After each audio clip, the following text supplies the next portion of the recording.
Om Swastiastu. Wassalamualaikum warahmatullahi wabarakatuh. Salam, namo budaya, salam kebajikan, rayu-rayu. Rayu. Perkenalkan, saya Imade Bajagiarte, calon guru penggerak Angkatan 9 Kota Denpasar dari SMK Negeri 5 Denpasar ingin menyampaikan demonstrasi kontekstual terkait dengan modul 1.1A6. Ki Hajar Dewantara merupakan pahlawan nasional yang lahir pada tanggal 2 Mei 1889 di Yogyakarta. Beliau memiliki pemikiran yang hebat tentang pendidikan. Tak heran jika beliau diangkat menjadi Menteri Pendidikan Republik Indonesia yang pertama kalinya. Berikut ini saya sampaikan beberapa pemikiran dari Ki Hajar Dewantara tentang pendidikan. Yang pertama itu adalah pendidikan dan pengajaran. Kemudian yang kedua, pendidikan yang menuntun. Yang ketiga itu adalah kodrat alam dan kodrat zaman. Kemudian yang keempat itu adalah budi pekerti. Yang pertama yang saya sampaikan di sini adalah tentang pemikiran Ki Hajar Dewantara itu adalah pendidikan dan pengajaran. Pendidikan dan pengajaran adalah merupakan hal yang berbeda, namun tidak dapat dipisahkan antara satu dengan yang lainnya. Menurut Ki Hajar Dewantara, pendidikan itu memberikan tuntunan terhadap segala kekuatan kodrat yang dimiliki anak agar mampu mencapai keselamatan kebahagiaan yang setinggi-tingginya, baik secara seorang manusia maupun sebagai anggota masyarakat. Sedangkan pengajaran, yang mana pengajaran menurut Ki Hajar Dewantara itu merupakan proses pendidikan dalam memberikan ilmu atau berfaedah untuk kecakapan hidup anak secara lahir dan batin. Dengan kata lain, untuk mencapai pendidikan yang merdeka, salah satunya adalah dengan menggerakkan pengajaran yang baik. Kemudian Ki Hajar Dewantara juga menjelaskan bahwa pendidikan adalah tempat bersemayam segala benih-benih kehidupan yang ada dalam masyarakat. Hal ini merupakan pendidikan bahwa kunci utama menciptakan manusia yang beradab, kemudian pendidikan juga disarankan untuk ruang tumbuh kembangnya nilai kemanusiaan yang diwariskan serta dilestarikan oleh leluhur kita, seperti itu. Hal yang kedua, kemudian yang disampaikan oleh pemikiran Ki Hajar Dewantara itu adalah pendidikan yang menuntun. Ki Hajar Dewantara mengibaratkan anak yang lahir itu seperti kertas yang sudah terisi, akan tetapi samar-samar. Tugas pendidik itu sebagai seorang guru itu adalah ya menebalkan garis-garis yang samar-samar tersebut. Garis yang ditebalkan itu adalah garis atau kemampuan baik saja, kemampuan baiklah. Sedangkan kemampuan hal yang jelek ya cukup dihapus saja, seperti itu. Dalam hal ini guru menuntun anak didik untuk mengembangkan bakat dan kemampuannya. Kemudian dalam perkembangan yang menuntut ilmu, pendidik diibaratkan seperti seorang petani.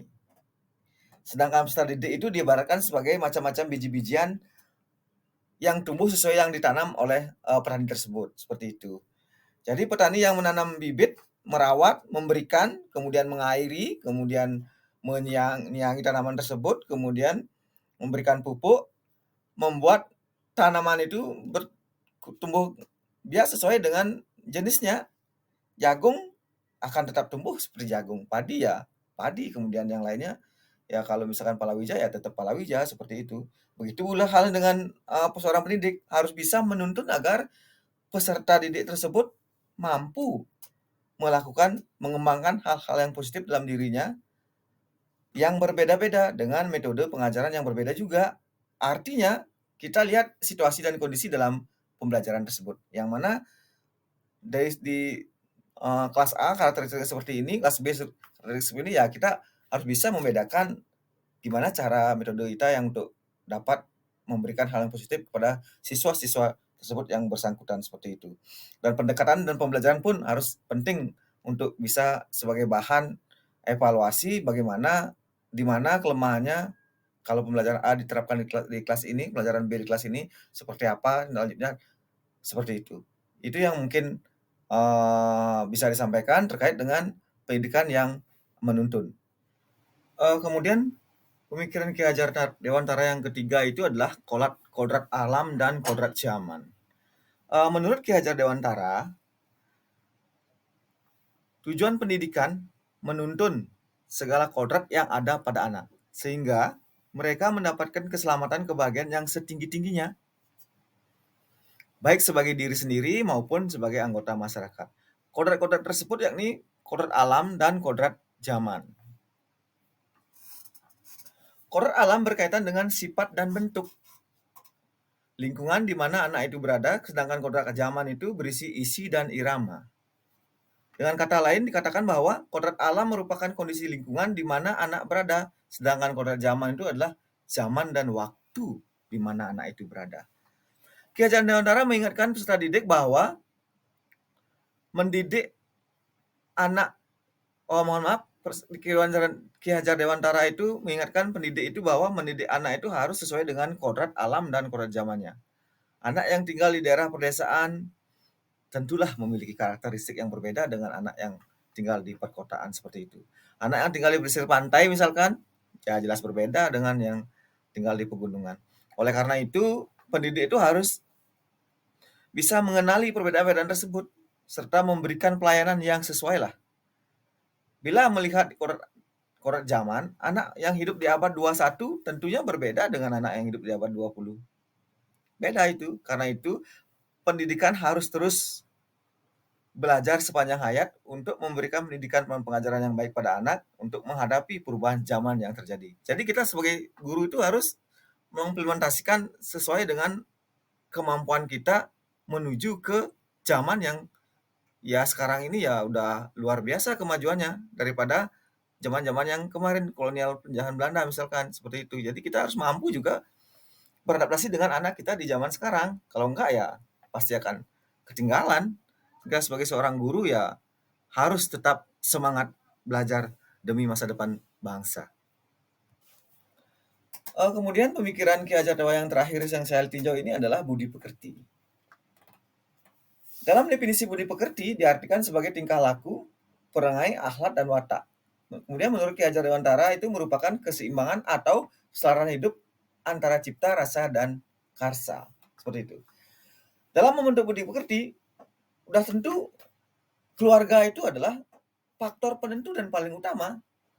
Yang mana di dalam keluarga membentuk suatu budi pekerti pada anak kita masing-masing. Jika anak setiap harinya melihat contoh nyata penerapannya dengan yang positif, budi pekerti yang baik di lingkungan keluarganya, saya yakin berdampak kepada lingkungan masyarakat udah pasti baik. Begitu juga dengan sebaliknya. Kalau di rumahnya sudah pemikiran yang jelek-jelek saja, mungkin melihat budi pekerti yang kurang baik dari keluarganya, ya di luar, apalagi di sekolah ya bisa jadi ikut terpengaruh, berdampak terhadap kehidupan anak tersebut. Seperti itu. Nah, sekarang sebagai seorang guru gimana? Nah, sebagai seorang guru, pendidik harus mengimplementasikan pembelajaran yang menjunjung nilai-nilai budi pekerti. Seperti semuanya yang kita kenal dari Ki Hajar Dewantara itu adalah ing ngarso sung tulodo, ing madio mangun karso, tut udi handayani. Itu memiliki definisi bahwa di depan kita memberi contoh, kemudian di tengah-tengah membangun semangat mereka, kemudian di belakang kita memberikan dorongan supaya mereka memiliki prinsip hidup yang positif menuju kebahagiaan mereka masing-masing.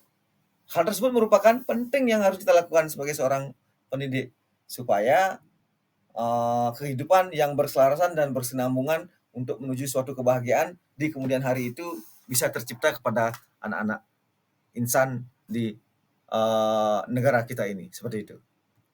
Baik, kemudian saya lanjutkan dengan implementasi filosofi Ki Hajar Dewantara di SMK Negeri 5 Denpasar. Itu yang pertama itu ada peserta didik membuat makanan siap saji jasuke. Jadi di sana dijelaskan bahwa peserta didik itu membuat makanan siap saji dalam hal ini jasuke itu merupakan pembelajaran P5BK yang berkolaborasi dengan pembelajaran matematika dan tata boga. Yang mana dari perencanaan, dari membuat suatu proposal bahan apa yang diperlukan, kemudian kita tuntun, itu berapa biaya itu menyangkut matematika juga ada di sana. Kemudian langkah pertama apa yang dilakukan sampai menemukan suatu permasalahan terakhir bahan makanannya menjadi siap disajikan. Begitu juga membuat sandwich itu membuat dan sejenisnya ya, itu juga merupakan dinilai oleh 3 mata pelajaran sekaligus, guru mata pelajaran sekaligus yaitu guru P5BK, kemudian produktif tata boga dan guru matematika. Itu sudah jelas kita mulai menuntun siswa itu sendiri untuk melakukan proses step by step di dalam pembelajaran yang dilakukan seperti itu supaya mencapai hasil sesuai dengan petunjuk yang diberikan oleh guru dan anak itu merasa puas dan bahagialah melihat hasilnya sesuai dengan apa yang diharapkan mereka masing-masing, seperti itu.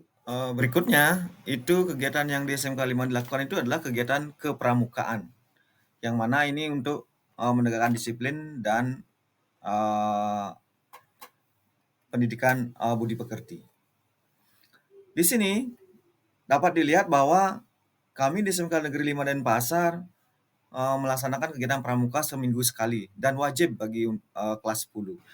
Yang mana di tengah era globalisasi saat ini, pramuka itu sangat mempengaruhi gaya hidup dan perilaku siswa. Pendidikan kepramukaan itu terasa sangat penting sekali.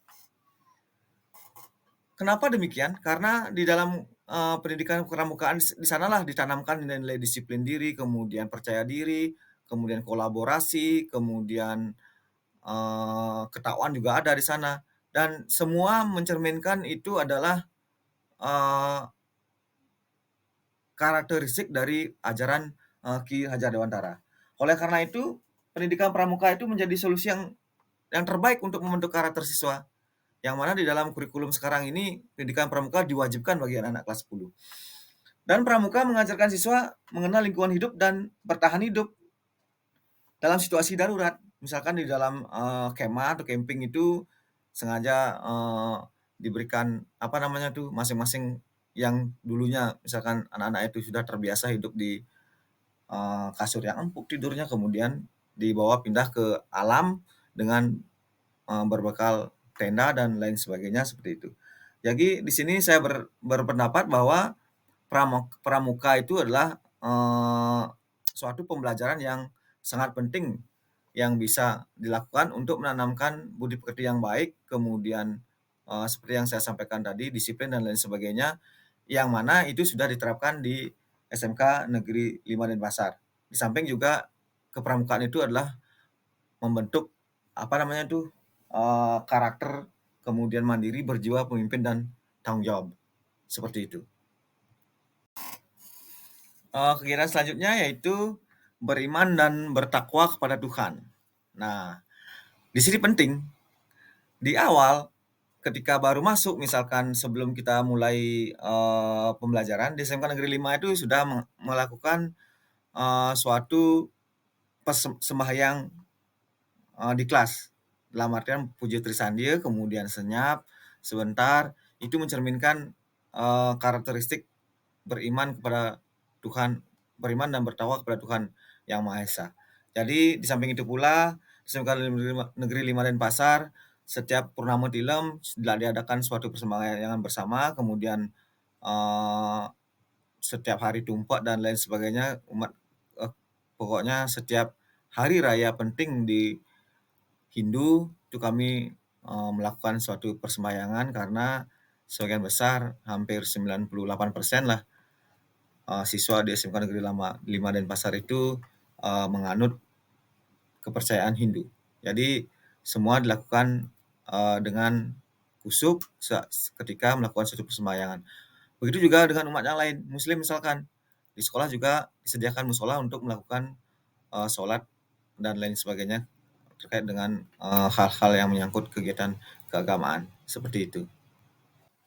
Berikutnya di sini saya ambil dengan konsep sekolah menyenangkan. Yang mana dalam hal ini di SMK Negeri 5 Denpasar telah melakukan suatu kolaborasi dengan kolaborasi mata pelajaran baik mata pelajaran vokasi ataupun umum, di mana dalam sebuah proyek yang dilakukan oleh siswa itu dilakukan dengan sangat menyenangkan. Misalkan contoh begini. Jadi misalkan di dalam guiding siswa ULP Usaha Layanan Wisata itu di mana siswa itu ada yang menjadi guide-nya, ada yang menjadi tamunya, itu dilakukan dengan sangat menyenangkan. Kemudian siswa tari misalkan menari, menabuh, siswa tabuh, itu juga dilakukan dengan sangat menyenangkan. Mereka mulai dari berias, menari dan lain sebagainya. Apalagi tampil di hadapan orang banyak itu merupakan suatu kebanggaan bagi mereka, sehingga konsep sekolah menyenangkan ini ada diterapkan di sekolah kami, SMK Negeri 5 Denpasar, seperti itu. Baik, terima kasih. Yang terakhir itu adalah penguatan pembelajaran. Di mana di SMK 5 setiap masa orientasi siswa MOS kita selalu mengadakan penguatan pembelajaran baik itu dilakukan oleh, tentara, kemudian dilakukan oleh kepolisian dan badan narkoba dan lain sebagainya, untuk disampaikan kepada anak-anak, membangun suatu karakter anak yang baik, kemudian, eee, bertoleransi dengan teman, menghargai teman dan lain sebagainya, disiplin, kemudian jiwa kepemimpinan juga ada di sana disampaikan. Itu selalu kami lakukan ketika melakukan masa orientasi siswa dan selanjutnya mungkin setelah masa orientasi siswa ada istilah pengenalan jurusan. Nah, di sana juga disampaikan beberapa hal terkait jurusan-jurusan yang ada, tata tertib, kemudian perilaku, kemudian disiplin, apa yang harus dan tidak harus, bisa dilakukan. Semua lengkap dilakukan di sana sehingga apa yang kita harapkan untuk kedepannya mendidik siswa itu menjadi sesuatu yang sangat sangat baik, positif, ke depannya menjadikan anak kita menjadi anak yang bahagia nantinya di masyarakat, sesuai dengan harapan dari orang tua, harapan dari anak itu sendiri. Maka dari itu, tetap semangat belajar, sehingga apa yang kita harapkan akan, berhasil secara bersama-sama linear jalan menuju ke kebaikan bersama. Demikianlah akhir dari pemaparan yang saya sampaikan terkait dengan demonstrasi kontekstual modul 1.1a6 yang merupakan pemikiran dari Ki Hajar Dewantara yang saya tinjau itu terdiri dari 4 komponen, yaitu pendidikan dan pengajaran, yang kedua itu pendidikan yang menuntun, yang ketiga kodrat alam dan kodrat zaman, yang keempat itu budi pekerti, yang mana semua sudah dilaksanakan di sekolah kami, SMK Negeri 5 Denpasar, secara baik, kemudian mudah-mudahan ke depannya jauh lebih baik lagi untuk mendapatkan pendidikan yang maksimal, pendidikan yang baik, anak-anak yang bahagia untuk terjun di masyarakat, sehingga nantinya kita sebagai generasi penerus bangsa itu dapat menjadikan negara Indonesia ini jauh lebih maju dari zaman sekarang ini. Demikian, terima kasih atas waktu dan kesempatannya. Saya tutup dengan Pramu Santi. Om Santi Santi Santi Om. Assalamualaikum warahmatullahi wabarakatuh. Salam.